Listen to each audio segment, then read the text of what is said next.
હાલો મિત્રો નમસ્કાર, mister તબેલાવાલા. Road ઉપર તમે જો જોયું ને એ પણ ગોબર જ છે. અહીંયા મારી પાછળ તમે ઢગલો જોઈ રહ્યા છો એ પણ ગોબર જ છે. અને અહીંયા જે તમે જોઈ રહ્યા છો આ પણ ગોબર જ છે. ફક્ત બદલ્યો શું? એની સંગત, એનો આકાર.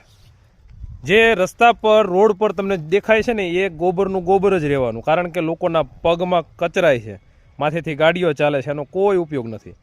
પણ જો એનો ઢગલો થઈ જાય ને તો એ ખાતર થઈ જાય, એમાંથી કન્વર્ટ થઈને એ ખાતર બની જાય છે અને એ ખેતરોમાં ઉપયોગ આવે છે.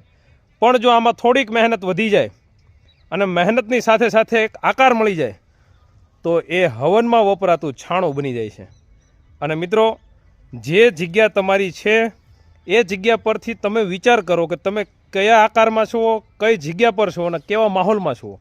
જો તમારામાં એ મહેનત કરવાની ત્રેવડ હોય, તમારામાં એ જજ્બા હોય કે મારે મહેનત કરીને કંઈક બનવું છે, તો આ મેં તમને કીધું એમ આખું ઉદાહરણ છે. જીવનમાં કોઈ પણ એક ઉદાહરણ જો ઉતરી જાય તો આખી જિંદગી બદલાઈ જાય. માટે મિત્રો, આ એક ઉદાહરણ તમે તમારા જીવનની અંદર જરૂર વિચારજો કે તમારું સ્થાન અને તમારી જગ્યા કઈ છે.